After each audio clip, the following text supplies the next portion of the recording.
오늘 세 번째 인생에 대한 마지막 주로 하나님은 침묵하십니다라는 주제로 오늘 말씀을 나누려고 합니다. 시편 39편 6절로 7절 두 절입니다. 짧은 구절인데 두 절만 다 같이 함께 봉독합니다. 진실로 각 사람은 그림자같이 다니고 헛된 일에 분유하며 재물을 쌓아나 누가 취할는지 알지 못하나이다. 7절 주여 내가 무엇을 바라리요 나의 소망은 주께 있나이다. 아멘. 우리가 신앙생활하는 그리스도인들에게도 하나님이 정말 살아계신 것일까라고 하는 의심이 찾아올 때가 있습니다. 근데 이런 의심이나 이런 생각들이 찾아올 때 그 사람들을 책망할 것이 아니라 정직하게 그 문제를 대면하여 풀어나갈 수 있도록 하는 것이 필요합니다. 왜냐하면 하나님이 안 계실 것 같다는 느낌이 온다는 것은 감정적으로 정직한 것입니다. 저는 이런 생각을 해봤어요. 제가 만약에 전혀 안 믿는 가정에서 태어났으면 어떻게 됐을까를 이렇게 상상을 해봤어요. 근데 제가 속으로 막 웃었습니다. 진짜 너 예수 믿기 어렵겠다. 제가 그런 생각이 드는 거예요. 그리고 어쩌면 극단적인 생각을 한다면 무신론자가 될 수도 있었겠다. 왜냐하면 저는 이성적이고 이 과학적인 사실을 믿는 걸 좋아하지 그것을 넘어가는 걸 믿는 걸 굉장히 어려워하는 편이에요. 그래서 하나님이 불쌍히 여겨서 잘못될까 봐 믿음의 가문에서 태어나게 하신 게 아닐까. 그래서 저 혼자 막 감사했어요, 스스로. 여러분, 우리 모든 사람은 믿음을 가졌는데도 불구하고 하나님이 정말 살아계신 것일까? 하나님이 왜 이렇게 침묵하고 계실까? 왜 나한테 아무 말씀도 안 하실까? 이런 느낌을 가질 때가 있습니다. 그런데 이것은 형통할 때 오는 고민들이 아니라 주로 내 인생 가운데 내가 생각하지 못했던 뜻밖의 고통이 찾아올 때 이런 질문들이 생겨납니다. 또 한 가지는 어떤 고난이 견딜 만한 것처럼 보인다 할지라도 이 고난이 지속적으로 계속 내 인생에 반복되어 떠나지 않을 때 사람들 안에는 정말 하나님이 살아계신 것일까라는 이런 퀘스천을 다 갖게 된다는 거죠. 여러분, 이혼이라고 하는 사건이 참 큰일인데 남에게 그런 일이 당했을 때는 이혼했구나라고 느껴지지만 그게 내 문제라면 인생을 좌우하는 문제입니다. 한 가정에 장애우가 태어났을 때 평생 그 아이를 길러야 된다는 생각이 정말 하나님이 살아계신 것일까라는 질문을 할 수 있게 만든다는 거예요. 그래서 이러한 질문들은 영적인 주님으로부터의 어떤 고립, 육신적인 질병의 고립, 인간적인 관계의 고립, 이런 것들로부터 우리에게 대부분 찾아오는 현상들이에요. 그래서 이거를 우리가 정직하게 대면해서 풀어볼 필요가 있다는 것입니다. 성경은 실제로 그런 하나님이 침묵하시는 것에 대한 고민을 가진 사람들의 탄식과 이야기를 감추지 않고 소개합니다. 그런 사람들이 있었다는 것이고, 그리고 그것만 소개하는 것이 아니라 그런 침묵처럼 느끼는 상황 속에서 하나님이 무엇을 말씀하고 계신가를 소개하는 메시지도 같이 보여주고 있다는 것입니다. 오늘 시편 39편의 이 시편을 우리가 좀 이해하기 위해서는 어떤 배경에서 이 시편이 쓰여졌는지 전체를 읽어드리기 전에 배경을 먼저 설명드린 다음에 이 시편 39편을 우리가 보려고 합니다. 다윗이 고난을 겪고 10년 동안 사울왕의 핍박을 받다가 왕이 됩니다. 그리고 다윗은 왕으로서 이스라엘의 혁혁한 다른 사람들이 세울 수 없는 공로를 세우는 유다라 이스라엘한 나라의 길이 남을 왕의 전쟁의 승리, 모든 것을 이기는 아름다운 역사를 창조합니다. 근데 이 사람에게 위기가 옵니다. 그것은 뭐냐면 자기 아들 중에 하나였던 압살롬이라는 아들이 반란을 일으켜서 아버지를 왕궁에서 쫓아내는 일입니다. 여러분, 이 일은 가장 비극적인 사람에게 가장 비극적인 일 중에 하나예요. 아들이 아버지를 밀어내는 것입니다. 사무엘 하에 이런 내용이 나옵니다. 다윗이 왕으로 있을 때인데 사자들이 어떤 메신저가 와서 다윗에게 와서 고하되 이스라엘의 인심이 사람들의 마음이 다 압살롬에게로 돌아갔나이다. 다윗을 이제 근심시키는 거죠. 14절 다윗이 예루살렘에 함께 있는 모든 신복에 이르되 일어나 도망하자. 그렇지 아니하면 우리 한 사람도 압살롬에게서 피하지 못하리라. 압살롬이 굉장히 악한 마음을 가지고 있던 아들입니다. 그래서 아버지를 이제 완전히 내보내고 자기가 왕이 되려고 이 계획을 꾸민 거죠. 그리고 공격을 하기 시작하는데 다윗도 그걸 알고 두려워서 도망가려고 합니다. 그 후반절을 보면 빨리 가자, 두렵건대 저가 우리를 급히 따라와서 해하고 칼로 성을 칠까 하노라. 그래서 급하게 이 소식을 듣고 바로 급하게 도망갑니다. 그 다음 15절 다 같이 한번 읽겠습니다. 한 절만. 다윗이 감람산 길로 올라갈 때 머리를 가리우고 맨발로 울며 행하고 저와 함께 가는 백성들도 각각 그 머리를 가리우고 울며 올라가니라. 다윗은 인생에서 가장 수치스러운 일을 경험합니다. 아들이 자기를 치는 것도 억울한데 이게 위험해서 도망갈 때, 산으로 도망가는데 머리를 가리우고 도망가요. 누군지 모르게. 압살롬이 군대를 풀어갖고 다윗을 죽이려고 작정을 했습니다. 그리고 더 중요한 것은 얼마나 급했으면요, 맨발로 갔겠어요. 여러분. 성경은 정말 우리가 볼 때는 필요하지 않은 것까지 자세하게 소개할 때가 있어요. 맨발로 도망가는데 누구한테 쫓겨요? 아들한테 쫓겨요. 여러분 이런 경험 당해보셨어요? 오늘 집에 들어왔는데 나가!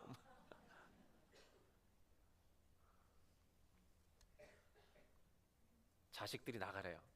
말이 되는 얘기예요? 너 왜 그래? 칼 들고 덤비는 거예요. 일어나지 말아야 될 일이죠. 다윗은 맨발로 그 산을 도망 다니면서 이 시편 39편을 쓰게 돼요. 정말 하나님 살아계신 겁니까? 정말 이런 일이 나한테 일어난다는 것이 정말 주님이 살아계신 증거입니까? 그래서 시편 39편 1절부터 이렇게 다윗은 이 시를 쓰기 시작해요. 내가 말하기를 나의 행위를 조심하여 내 혀로 범죄치 아니하리니 내 자식 저 압살롬 못됐다는 말도 안 하겠다는 거예요. 그리고 하나님 정말 잘못된 거 아닙니까? 라고 이런 말도 안 하려고 그러는 거예요. 악인이 내 앞에 있을 때 내가 내 입에 자갈을 먹이리라. 자갈을 물리고도 내가 말하지 않으려고 작심을 한 거예요. 2절 내가 잠잠하여 선한 말도 바라지 아니하니 나의 근심이 더 심하다. 말 안 하니까 속이 끓어서 견딜 수가 없대요. 3절에 보면 내 마음이 내 속에서 뜨거워서, 속이 어떻게 된다고요? 뜨거워서. 그러니까 얼마나 뜨거워졌겠어요. 이거 이렇게 완곡하게 쓸 필요 없어요. 그냥 우리가 잘 쓰는 말이 있잖아요. 한마디로 딱. 여자분들이 더 대답을 잘하시네. 뚜껑이 열렸다, 열받았다, 이거예요. 영어 성경으로 쓰세요. hot within me. 가슴이 뜨거워서 견딜 수 없는 거예요. 그래서 묵상할 때 이걸 가지고 주님 앞에 생각을 하기 시작한 거예요. 화가 바라니 내 혀로 말하기를 시작했다는 거예요. 성경에는 이처럼 하나님 정말로 내가 이 세상에서 하나님을 믿으면서 이런 일을 당한다는 게 이해가 되지 않습니다. 속이 뜨거워서 견딜 수 없습니다. 하나님이 정말 살아계신 것입니까? 라고 질문할 만한 상황들을 직면한 사람들도 많고 우리들도 이민생활하면서 그럴 때가 허다하게 많다는 거예요. 시편 42편에 보면 시편의 또 다른 기자는 이렇게 고백합니다. 하나님이여. 여러분 이 구절이 굉장히 중요합니다. 하나님이여. 지금 하나님한테 질문하는 건데 하나님이여. 여러분 잊지 마세요. 뭐라고 불렀다고요? 하나님이요. 사슴이 시냇물을 찾기에 갈급한 같이 내 영혼이 주를 찾기에 갈급합니다. 왜 하나님을 그렇게 갈급하게 찾냐 하면 2절 내 영혼이 하나님 곧 생존하신 살아계신 하나님을 갈망하는데 내가 언제 나아가서 하나님 앞에 배울고 하나님을 만나고 싶은데 만나지 못한다는 거예요. 3절 다 같이 한 절만 읽겠습니다. 시작. 사람들이 종일 나더러 하는 말이 너의 하나님이 어디 있느냐 하니 내 눈물이 주야로 내 음식이 되었도다. 이 사람은요 육신적인 질병, 인생의 고통이 너무 많은데 안 믿는 사람들이 와서 하나님 믿는 사람이 너 그 모양으로 사는 게 왜 그래 너? 네가 믿는 하나님이 어디 있어? 하나님이 없다라고 다른 사람들이 조롱하는 조롱거리가 됐다는 거예요. 자기가. 여러분 예수 믿는 사람이 잘 안 되면 다른 사람들이 욕해요. 하나님 믿어 그렇게 예배 나가봐라.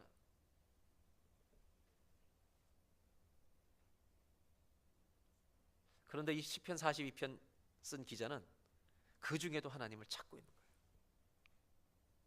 우리가 잘 아는 하박국 선지자도 얼마나 하나님과 씨름했습니까? 하박국의 고민은 이거죠. 악한 사람들이 의로운 사람들을 다 죽이는데도 하나님 왜 가만히 침묵하고 계십니까? 한 절만 보겠습니다. 하박국 1장 2절 다 같이 읽겠습니다. 여호와여 내가 부르짖어도 주께서 듣지 않으시니 어느 때까지리이까? 내가 강포로 말미암아 외쳐도 주께서 구원하지 아니하시나이다. 여기서도 하박국도 누굴 찾냐면 여호와요. 하나님이 침묵하시는데 여호와요 왜 내가 부르짖는데도 잠잠하십니까? How long? 얼마나 내가 기다려야 됩니까? 하나님이 침묵하실 때 우리가 어떻게 해야 될까? 성경은 이런 탄식을 가지고 있는 사람들의 정직한 고백과 눈물을 소개하는 것뿐만 아니라 이들이 답을 얻었다는 것도 소개한다는 거예요. 다윗은 어떻게 하는가?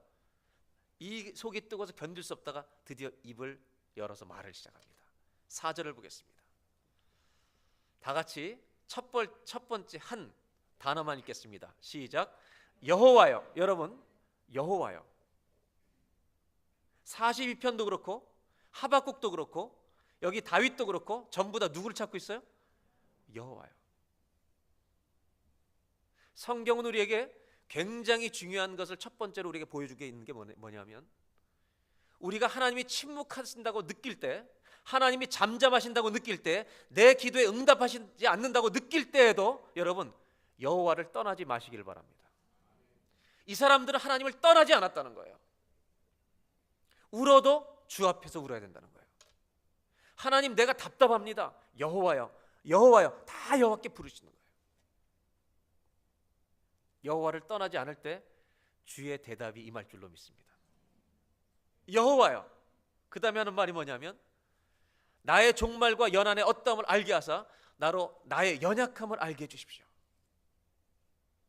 드디어 묵상하고 생각하다가 하나님을 찾다가 하나님이 주시는 생각들을 자기 마음에 조금씩 깨달아가기 시작해요. 그래서 다윗은 첫 번째로 중요한 것을 5절 6절에 발견하기 시작합니다. 5절 6절을 보겠습니다. 주께서 나의 날을 손넓이만큼 되게 하시매. 주께서 나의 인생을 손넓이만큼 되게 하시매. 그 위에 4절을 다시 보세요. 뭐라고 되어 있나? 나의 종말과 내 인생의 끝과 연한의 어떠함을, 인생의 날짜의 길이를, the number of my days, 내 인생의 길이가 얼마나 되는지 알게 해달라고, 그리고 내가 얼마나 연약한지. 그 다음에 5절 알게 됐어요. 주께서 나의 인생, 나의 날을 얼만큼 되게 하신다고요? 여러분, 오른손을, 이게 지금 성경이 뭐냐면 이렇게 손을 펴시면 인생의 길이가 얼만큼이라고 그러는 건지 아세요? 한 뼘에 요거 한 폭. 여러분, 옆에 있는 분들하고 얘기를 했어요. 인생은 요만해요. 이렇게 얘기해 보세요.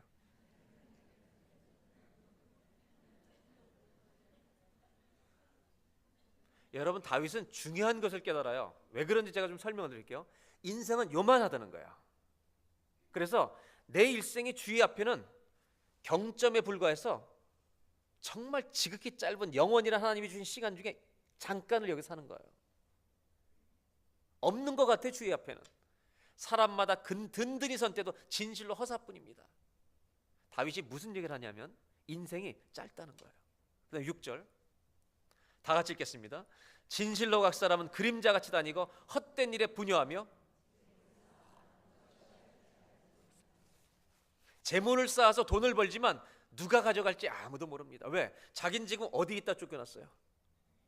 왕궁의 모든 특권을 다 누릴 수 있는 그 자리를 하루아침에 쫓겨나 버리고 뭐라고 얘기하냐면 아무리 쌓아도 누가 가져갈지 모릅니다. 여러분, 열심히 여러분 돈 벌어보세요. 누가 가져갈지 아세요? 자식들이 다 가져가요. 지금 5절 6절에 다윗은 얘기하는 게 이거예요. 인생이 뭔지 알게 됐다는 거예요. 여러분, 고난이 닥칠 때는 이 아들에게 쫓겨났던 것만 생각하면 인생을 보는 관점이 특히 두 개인데, 마이크로 현명을 가지고 내 고난만 계속 묵상하는 거예요. 하나님이 안 계신 것 같아요. 왜 내가 이런 일을 행하셨어? 이거를 고민하고 탄식하다가 묻다가 깨달은 게 뭐냐? 매크로, 거시적인 관점으로 인생을 보게 된 거예요. 여러분, 이 두 개의 균형 감각을 가진 저와 여러분이 되시길 바랍니다. 이게 균형이 무너지면 어떻게 되는지 아세요? 상처가 많은 사람들이 갑자기 업다운이 심해진 이유가 뭐냐? 그 사람들은 자기 상처를 보는 마이크로 현미경만 가지고 있는 거예요. 이걸 건드리니까 인생이 끝난 것 같은 거예요. 근데 매크로, 인생이 정말 하나님 앞에 별거 아니다, 이런 관점을 가진 사람들은 쉽게 이길 수 있는 거예요. 누가 뭐라고 얘기해? 인생을 몰라. 어떤 사람하고 사는 게 편하겠어요? 제가 예를 들어볼게요. 여러분, 결혼 생활 하시는데 청년들도 이거 기도 많이 하고 결혼해야 돼요. 그래서 이 마이크로라는 것은 지금 것밖에 안 보여요. 그러니까 돈을 열심히 벌어요. 못 써요. 왜? 큰일이 곧 올 거거든 우리 집에. 화장품을 사겠다. 제일 싼 거 사라 그래요. 내 나이가 많아서 시섀도 써야 돼. 노노노노. 제일 싼 거 써, 제일 싼 거. 무슨 시섀도야, 뭐 시섀도가. 랑콤? 웃기는 소리 하지 마. 제일 싼 거 써, 제일 싼 거. 옷 두 벌이면 끝나. 원피스 바지 여자가 다 있어. 노노노노. 왜? 우리 집에 큰일 날 거니까 돈을 모으고 있어야 돼. 못 써요. 많아도 못 써요. 왜? 마이크로. 매크로만 가진 사람은 이렇죠. 일 안 해. No problem. 인생은 그런 거야. 아내가 굶어가도 쌀이 없어도 몰라, 괜찮아, 괜찮아. 제가 여자분한테만 물어보겠어요. 만약 여러분이 결혼할 기회가 다시 주어진다면 1번, 돈을 열심히 버는데 절대 안 쓰는 인간하고 결혼할 거냐? 2번, 굶어 죽어도 인생은 짧은 거야. 금방 가버리는 거야. 이러고 절대 일 안 하는 이런 남자랑 결혼할 거냐? 1번, 2번. 3번 없어요.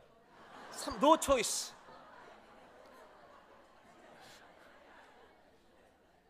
뭐라고요? 그래도 결혼을 해야 돼. 남자들 이런 끔찍한 얘기를 지금 들어야 돼요. 안 한대 결혼을 만약 한다면, 그래도 한다면 나는 1번, 그래도 벌고 안 쓰는 그분하고 결혼하겠다. 1번. 정말로 한번 여자분들 손 들어. 나는 1번 하고 간다. 노 초이스 1번. 감사합니다. 그 다음에 난 못 벌어도 폭넘는 사람이 좋다. 2번. 이분들은 지금 누구랑 사냐면 마이크로랑 살아서 그래, 이 사람.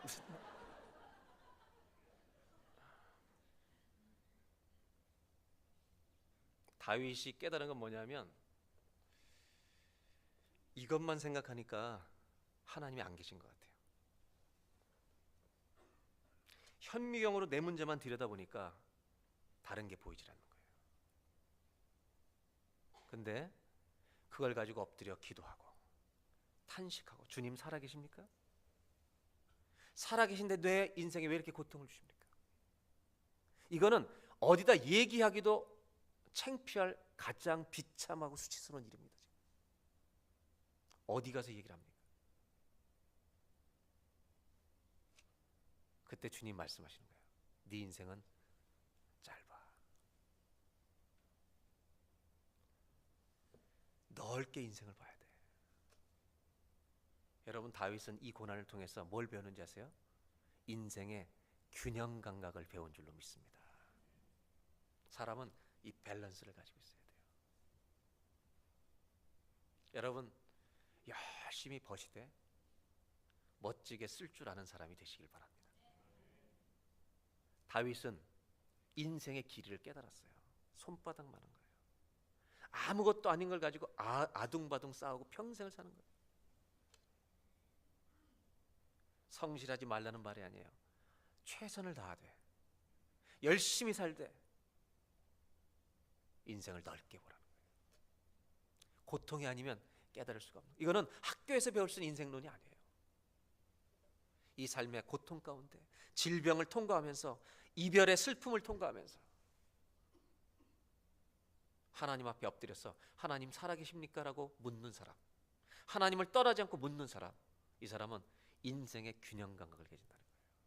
한번 따라 하실까요? 첫 번째로, 하나님이 침묵하실 때 우리는 인생이 무엇인가를 발견하게 됩니다.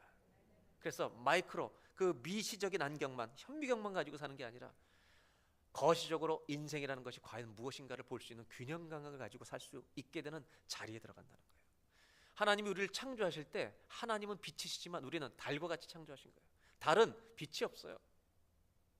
햇빛을 받을 때 달이 빛이 나는 거예요. 근데 이 달이 햇빛으로부터 등을 돌리면 다크니스, 그냥 어둠이 돼버리는 거예요. 우리가 하나님부터 등을 돌리는 순간 인간은 절망과 어둠으로 끝이 나버리는 거예요. 시편 73편에 다윗 시대의 음악가였던, 오늘날로 말하면 성가대 지휘자급에 해당되는 이 아삽이라는 사람이 자기도 이 믿음을 잃어버릴 뻔했던 자기의 고통을 시편에 기록하고 있어요.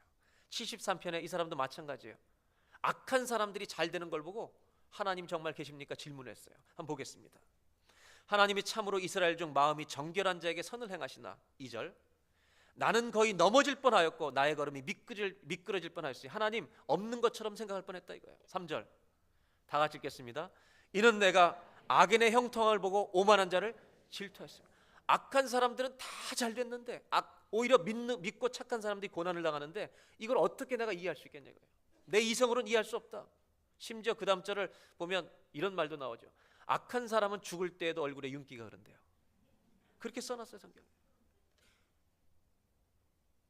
피부 좋으려면 악하면 돼, 이 성경에 의하면. 근데요, 이 사람이 이 문제를 어디서 해결했는지 아세요? 16절 보시면, 내가 어쩌면 이를 알까 하여 이 고민이 너무 커서 생각한즉 정말 하나님이 안 계신 것처럼 고통하고 너무너무 괴로워했어요. 이거 내게 심한 고통이 되었더니. 17절 다 같이 읽겠습니다. 하나님의 성소에 들어갈 때에야 그들의 종말을 내가 깨달았나이다. 내가 어디 들어갔어요? 하나님을 부르는 자는 대답을 얻을 줄로 믿습니다. 여러분, 하나님이 침묵하실 때에도 끝까지 기다려야 돼요. 하나님 앞에 하나님을 떠나지 마셔야 돼요. 그리고 그 악한 사람들의 마지막을 내가 알게 됐다는 거예요. 그리고 18절에 이렇게 말합니다. 주께서 참으로 그들을 미끄러운 곳에 두시며. 악인의 형통은 죄악이에요. 악인이 잘 되는 거 미끄러운 곳에 잠깐 있는 것이다. 파멸에 던지시니. 19절, 그들이 어찌하여 그리 갑자기 황폐되었는가. 놀랄 정도로 그들은 진멸하였나이다. 20절, 주여 사람이 깬 후에는 꿈을 무시한 같이 주께서 깨신 후에는 그들의 형상을 멸시하리이다. 그래서 결국 이 시편 기자 아삽은 22절에 뭐라고 고백하는지 아세요? 내가 이렇게 주 앞에 아무것도 모르고 짐승처럼 살았나이다 라고 고백하는 거예요. 영국의 18세기 1700년도 초에 태어나서 1700년 말에 돌아가신 존 웨슬리라고 하는 영국의 영적인 개혁운동을 벌였던 감리교의 창설자인데요, 이 존 웨슬리가 이런 사람을 만난 적이 있어요. 하나님을 정말 믿다가 조금 믿고 살았지만 의심이 돼서 정말 하나님이 안 계신 것 같아서 너무너무 괴로워하는 사람이 의심된다고 찾아왔어요. 그러니까 존 웨슬리가 이렇게 얘기해요. 저 들판에 소들이 있는데 소를 좀 보라고. 소들이 풀을 먹다가 벽이 있는데 돌로 된 담벽인데 담벽을 다 쳐다보고 소들이 있는 거예요. 그러니까 이 하나님을 의심하는 사람이 벽을 보고 있다고. 그랬더니 존 웨슬리가 이렇게 물어봐요. 저 소들이 왜 벽만 쳐다보고 있냐고. 그랬더니 이 사람이 이렇게 대답해요. 저 소들은 벽 넘어 있는 걸 볼 수 없잖아요. 영어로는 거기에 이렇게 표현됐어요. They cannot see through that wall. 이렇게 돼 있어요. 그때 요한에서가 이렇게 말해요. 정확하게 대답했다고. 사람도 똑같다고. 고난이 벽이 되면 고난 뒤에 계신 주님을 못 본다고. 우리 사람은 고난 뒤에 계신 주님을 볼 수 있는 존재인 줄로 믿습니다. 그래서 일본의 내촌감삼이라는 분은 소감이라는 책을 썼는데 거기에 뭐라고 썼냐면, 나는 태양을 믿는다. 비록 구름이 짙게 낀 날이라 할지라도. 나는 하나님을 믿는다. 비록 하나님이 아무것도 안 하고 계시는 것처럼 느낄지라도.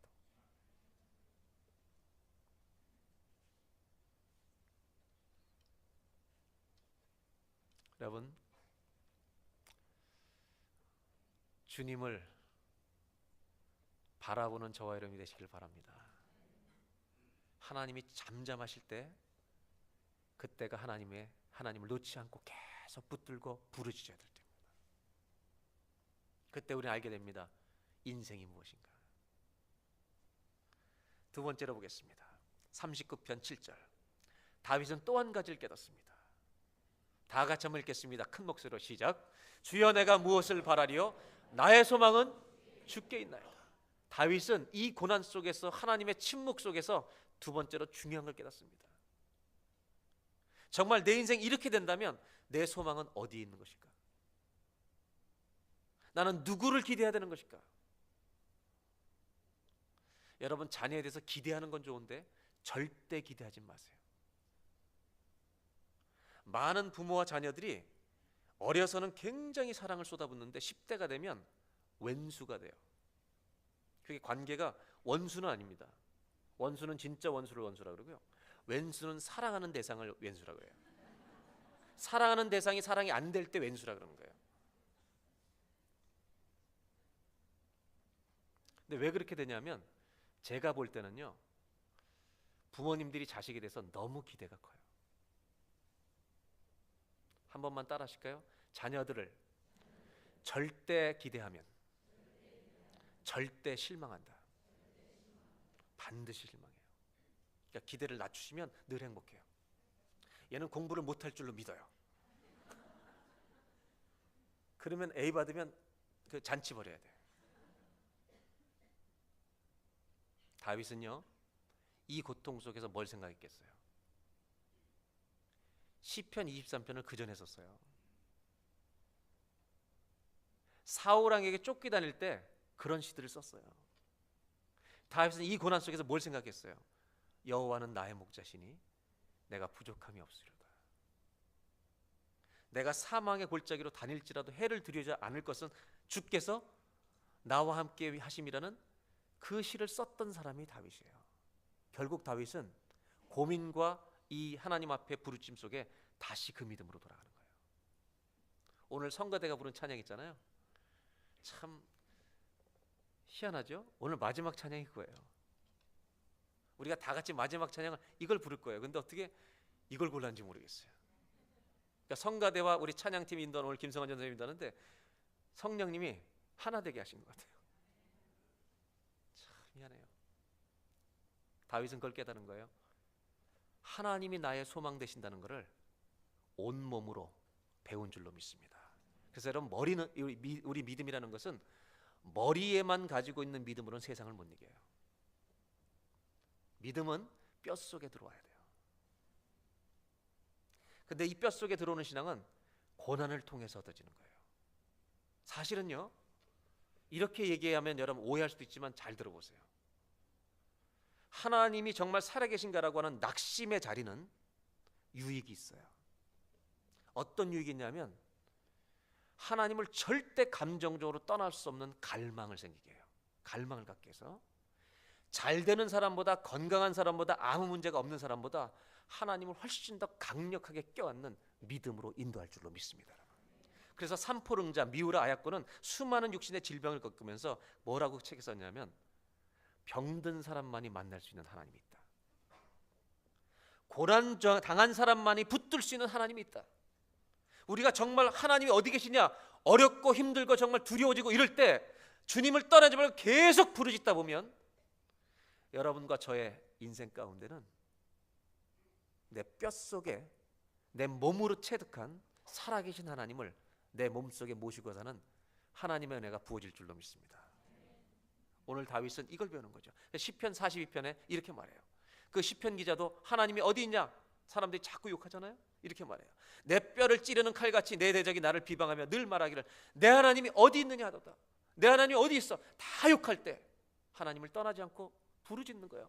사슴이 시냇물 찾기에 갈급한 같이 내 영혼이 주를 찾기에 목말라서, 보통 사람들은 내 심정을 모른다 이거예요. 나는 하나님 없으면 살 수 없으니까 대답 좀 해달라고 계속 기다리는 거예요. 그때 11절에 이렇게 말합니다. 내 영혼아 내가 어찌하여 낭망하며 어찌하여 내 속에서 불안하여 하느냐. 낭망해본 사람이 하나님을 바라볼 수 있는 거예요. 너는 하나님을 바라라. 여러분, 이건 개역 성경이에요. 제가 일부러 개역 성경을 여기다 갖다 놨어요. 여러분이 가진 개역 개정 성경에는 하나님께 소망을 두라로 번역을 잘 해놨어요. 이제는. 나는 내 얼굴을 도우신 내 하나님 오히려 찬송하리다. 성경이 뭘 얘기하고 있냐면 이거예요. 시편 42편은 내가 이런 하나님이 침묵하시는 고난과 상황 속에 있어서 하나님에서 그런 마음을, 감정을 갖게 될 때 자기 연민에 빠지지 말고, 내 인생이 끝났다고 연민에 빠지지 말고 내 영혼을 스스로 깨우라는 거예요. 너 뭐하고 있냐? 하나님 말씀으로 나를 붙들어 깨우라는 거예요. 나를. 여러분 우리가 우리 자신을 깨워야 돼요. 하나님 말씀으로. 왜? 하나님 말씀은 영혼을 소성시키기 때문이에요. 하나님을 바라라. 여러분, 우리 교회 올해 표어가 예수님을 바라보잖아요.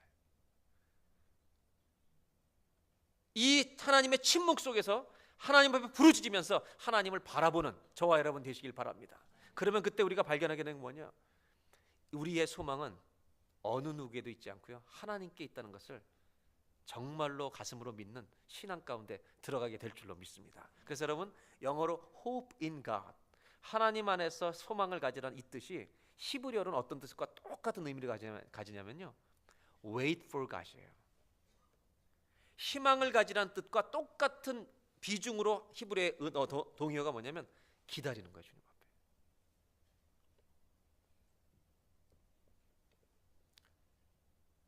하나님이 침묵하실 때 말씀으로, 하나님 말씀으로 자기를 깨우는 축복이 있기를 바랍니다. 감정이 지배하도록 허락하지 말고, 고난이 나를 지배하도록 허락하지 말고, 내 영혼을 말씀으로 깨워서 내가 하나님 보좌 앞에 딱 서서 내 소망의 낯을 하나님께 딱 뿌리 내리는 저와 여러분 되시기를 주의 이름으로 축원합니다. 이것을 다윗은 깨달은 거예요. 부르짖고 기도하다가. 오늘 두 번째로 다윗이 발견한 게 이것입니다. 한번 따라 하실까요? 하나님이 침묵하실 때 우리의 소망이 어디에 있는가를 깨닫게 됩니다. 하박국 선지자도 그렇게 하나님 어디 계시냐고, 왜 잠잠하시냐고 떠들었잖아요. 부르짖는 사람은요, 답을 얻게 돼 있어요. 하박국이 하나님, 악한 사람들이 의로운 사람을 다 죽이는데 이거 왜 놔두십니까? 하나님이 두 가지 답을 줘요. 하나는 의인은 믿음으로 사는 거다. 거기 신경 쓰지 마라. 두 번째 주신 답이 뭔지 아세요? 2장에 한번 보겠습니다. 하박국 2장 20절. 다 같이 읽겠습니다. 시작. 오직 여호와는 그 성전에 계시니 온 땅은 그 앞에서 잠잠할지니라 하시니라. 하나님이 하박국에 충격적인 말씀 하나를 딱 주세요. 나 아직 살아있다. 그러니까 네가 조용히 해. 하나님은 살아계시니 온 천하는 그 앞에서 잠잠할지니라. 우리 옆에 사람한테 인사할까요? 잠잠하세요. 하나님 어디 있냐고 떠들면서 부르짖으면서 기도해 보세요. 네가 조용히 해. 하나님은 성전에 살아계십니다. 하나님은 이 땅 가운데 살아계십니다. 하나님이 침묵하신다는 것, 그 안에 메시지가 있어요. 그 시간은요, 우리를 바꾸시는 시간이에요. 여러분, 저와 여러분 인생의 소망이 누구에게있는지 오늘 다시 한번 분별해서 내 소망의 닻을 하나님께 뿌리를 딱 내리고 움직이지 않는 저와 여러분 되시기를 주의 이름으로 축복합니다. 마지막 세 번째로 다윗은 이걸 깨달아요. 하나님이 침묵하시는 것처럼 나에게 당할 수 없는, 상상할 수 없는 고통을 주시는데, 이민생활 하다 보면 정말 잘 되는 사람도 많은데 내 인생은 처음부터 끝까지 고난일 수 있어요. 모든 고난이 여기 때문에 오는 건 아니지만 다윗은 이거 하나를 또 하나 깨달아요. 8절에 이렇게 말합니다. 하나님, 나를 모든 죄의 과에서 건지시며 우매한 자에게 욕을 보지 않게 하옵소서. 9절, 내가 잠잠하고 입을 열지 아니하음은 주님께서 지금 이 일을 행하고 계신 연고, 이유이기 때문입니다. 지금 다윗은요, 그렇게 탄식하면서 기도하다가 잠잠히 알게 됐어요. 하나님이 이 일을 이루시고 있구나. 그리고 10절에 이렇게 고백합니다. 다 같이 한번 읽겠습니다. 주의 징책을 나에게서 옮기소서. 주의 손이 치심으로 내가 쇠망하였나이다. 다윗은 마지막으로 보게 된 게요, 자기의 죄를 보게 된 것입니다. 하나님 앞에 죄인임을 고백하는 거죠. 이사야서에 실제로 이것을 증명하는 말씀이 있습니다. 한번 보세요. 여호와의 손이 짧아 구원치 못하심도 아니요 귀가 둔하여 듣지 못하심도 아니라. 영어 성경을 보면요, Listen, the Lord is not too weak to save you. 우리를 구원하시지 없을 만큼 약하지 않다는 거예요. And he is not becoming deaf. 그분은 귀머거리가 아니세요. He can hear you when you call. 우리가 부르실 때 들으실 수 있는 분이에요. 그런데 2절이 재밌어요. 영어로 먼저 보겠습니다. 2절. But there is a problem. 그러나 문제가 있다는 거예요. Your sins have cut you off from God. 우리 죄가 하나님과 우리를 잘라버렸다는 거예요. Because of your sin, He has turned away and will not listen anymore. 제가 이 구절은 여러 영어 성경을 봐도 NLT가 가장 우리한테 현대적으로 번역되어 있어요. 오직 너희 죄악이 너희와 너희 하나님 사이를 내었고 너희 죄가 그 얼굴을 가리워서 너희를 듣지 않으시게 함이니. 아까 말씀드렸지만 모든 고난은 죄 때문에 오는 건 아니에요. 그러나 하나님이 침묵하실 때 중요한 목적 중에 하나는 우리의 감추어진 죄를 고백해 하시는, 정결케 하시려는 시간일 때가 아주 많다는 거예요. 여러분, 고난이 지속될 때 하나님이 침묵하신다고 느낄 때 남과 비교하려고 하지 마시고 하나님이 나를 빚으시려는 시간으로 이해하셔서 내 속에 있는 죄를 토함으로 말미암아 정결케 되는 은혜 보호자에 나가는 저와 여러분들이 되시기를 바랍니다. 결국 다윗은 세 번째로 깨달은 게 뭐냐? 얼마나 내가 죄인인가를 발견하는 거예요. 한번 따라 하실까요? 하나님이 침묵하실 때 우리가 얼마나 죄인인가를 고백하게 됩니다. 사실 이 사건은 여러분 아시겠지만 다윗이 사울왕의 고난을 피했을 때 10년 동안 믿음을 지켰어요. 그래서 하나님은 그를 왕위에 세워서 모든 전쟁에 승리하게 하세요. 그리고 압살롬에게 쫓겨난 이 사건은 다윗이 간음이라는 죄를 범한 다음에 일어나는 일이에요. 그래서 다윗의 왕국이 쇠퇴기에 접어드는 거예요.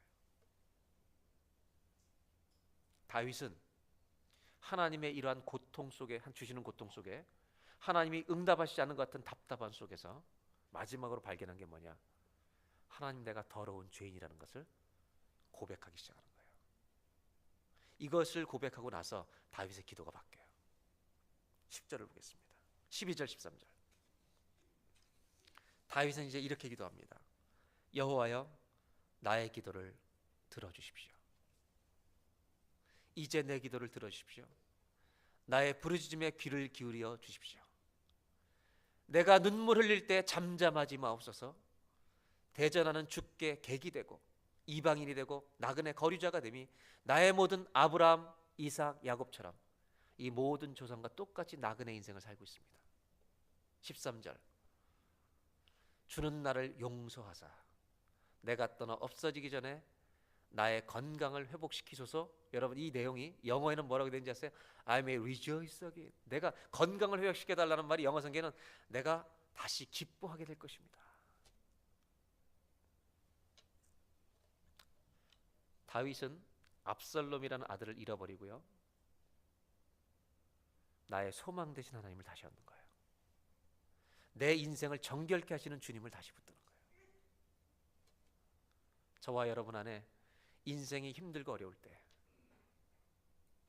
첫째로 인생이 무엇인가를 발견하는 은혜가 있길 바라고, 내 소망은 어떤 사람, 어떤 재물, 어떤 자리에 있는 것이 아니라 주님께만 있다는 소망의 닻을 하나님께 내리시길 바라고, 세 번째로 하나님, 내가 하나님 앞에 죄인임을 고백합니다.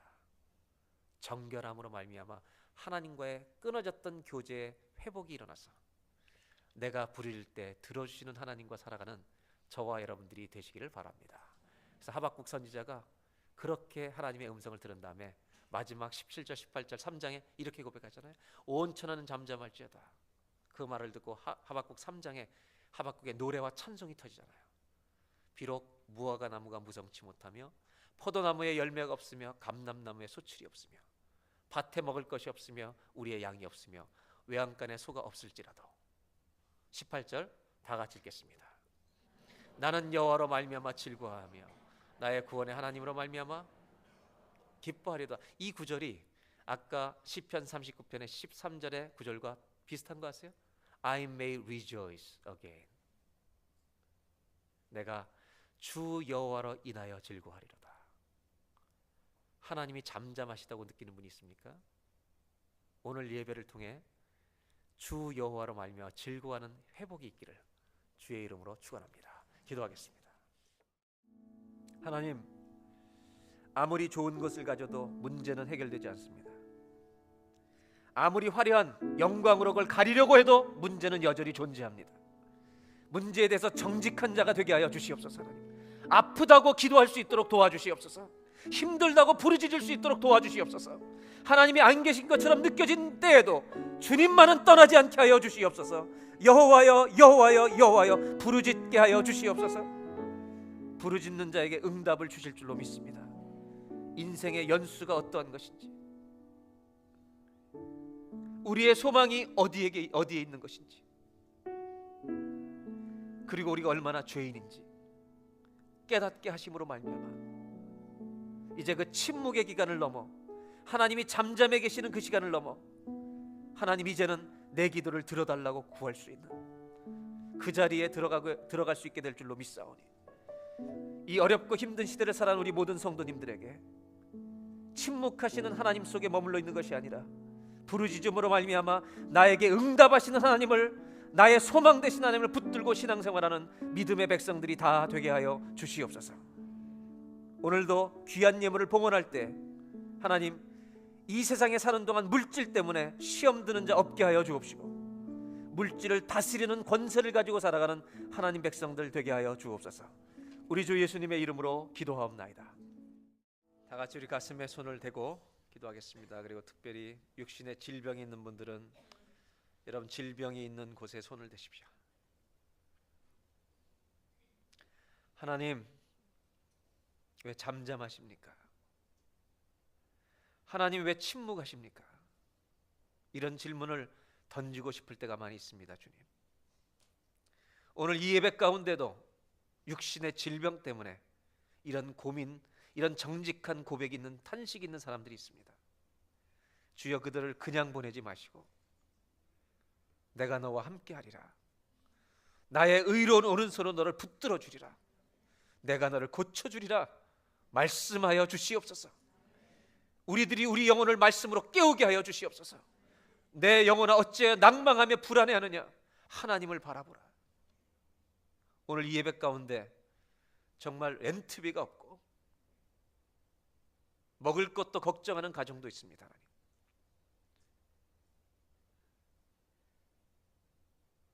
도와주시옵소서.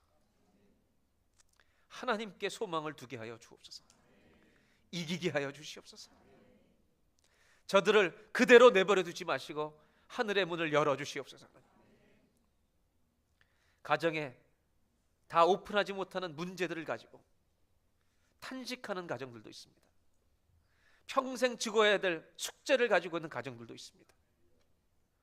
하나님, 저들의 하나님이 오늘 되어 주시옵소서. 소망의 닻을 아무리 힘들어도 하나님께 내리고 요동하지 않는 사람들이 되게 하여 주옵소서. 지금은 우리의 구주 되신 우리 구주 예수 그리스도의 은혜와 우리를 끝까지 사랑하시는 하나님 아버지의 놀라우신 사랑하심과 나의 소망은 주께 있나이다 고백하도록 역사하시는 성령님의 감동감화 역사와 교통하심이 오늘 예배드리고 세상을 향해 나가는 모든 성도님들 위해, 그 가정과 일터 위에 지금부터 영원토록 함께하여 주시기를 간절히 축원하옵나이다.